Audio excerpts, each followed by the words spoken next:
अपमान आणि गोळ्या दातांनी चावता येत नाहीत, तर त्या सरळ गिळाव्याच लागतात. एखादी वस्तू वापरली नाही तर गंजते आणि जास्त वापरली गेली तर झिजते, पण काहीही झाली तरी शेवट हा ठरलेलाच आहे. मग कोणाच्याही उपयोगात न येता गंजण्यापेक्षा इतरांच्या सुखासाठी झिजणे चांगलं असतं.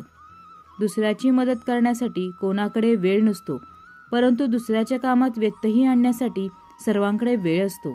एवढ्या लवकर जगातील कोणतीच गोष्ट बदलत नाही, जेवढ्या लवकर माणसाची वृत्ती आणि दृष्टी बदलते. एखाद्या व्यक्तीच्या वर्तमान परिस्थितीवरून त्याच्या भविष्याचा निर्णय हा कधीही करू नका, कारण वेळेमध्ये बदल करण्याची ताकद असते. काळा दिसणारा कोळसा हा एक वेळेनंतर चमकदार हिरा बनू शकतो, हे लक्षात ठेवा. एकदा चालायला सुरुवात केली की मार्ग हा आपोआप सापडत जातो. कोणी तुम्हाला नावं ठेवताय, ठेवू द्या. कोणी तुमच्यावर हसतंय, हसू द्या. कोणी तुमच्याबद्दल वाईट बोलतंय, बोलू द्या. कोणी तुमच्याबद्दल इतरांना वाईट सांगतंय, सांगू देत. फक्त एकच गोष्ट नेहमी लक्षात ठेवा, ज्या दिवशी तुम्ही या सगळ्या फालतू गोष्टींना इग्नोर करायला शिकाल, त्याच्यानंतर तुम्ही तुमच्या आयुष्यामध्ये खूप पुढे जाल. जे मिळाले आहे त्यामध्ये समाधान मानणे आणि जे नाही मिळालं त्यासाठी प्रयत्न करणे ही मनाची बैठकच असली पाहिजे.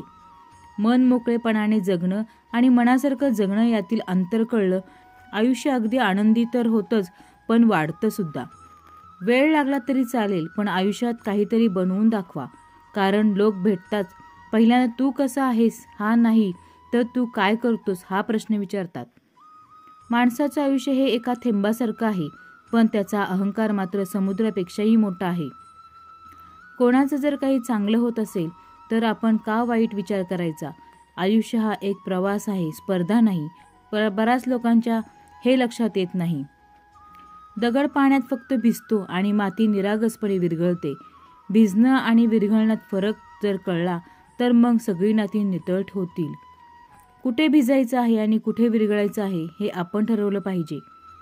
माणूस कितीही चांगला असला तरी प्रत्येकजण स्वतःचा स्वार्थ हा पाहतोच, मग तो माणूस घरचा असो किंवा बाहेरचा. जगातील सर्वात मोठी प्रॉपर्टी हे आपल्या शरीर आहे.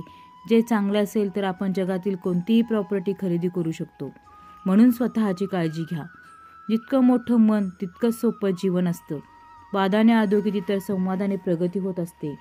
जग काय म्हणेल हा विचार तर करूच नका, कारण लोक खूप विचित्र आहेत. अपयशी लोकांची थट्टा करतात आणि यशस्वी लोकांवर जळतात. आपण सुद्धा लोक आहोत हे लक्षात ठेवून एकमेकांना सन्मान द्या. माणूस घर बदलतो, माणूस मित्र बदलतो, माणूस कपडे बदलतो, तरीही तो दुःखीच असतो, कारण तो आपला स्वभावच बदलत नाही. जर तुम्ही दुसऱ्याचे उपकार घेत असाल तर तुम्ही स्वतःचे स्वातंत्र्यच गमावताय. टीका करणाऱ्यांना, तुम्हाला नावं ठेवणाऱ्यांना जास्त महत्त्व देऊ नका, कारण जगाचा नियमच आहे, ज्याची प्रगती रोखता येत नाही त्याची लोक बदनामी सुरू करतात. जेव्हा मुद्दा हा आत्मसन्मानाचा येतो तेव्हा महाभारत घडल्याशिवाय राहत नाही. जिथे दुसऱ्याला समजवणं कठीण असेल तेव्हा तिथे स्वतःला समजून सांगणं कधीही चांगलं.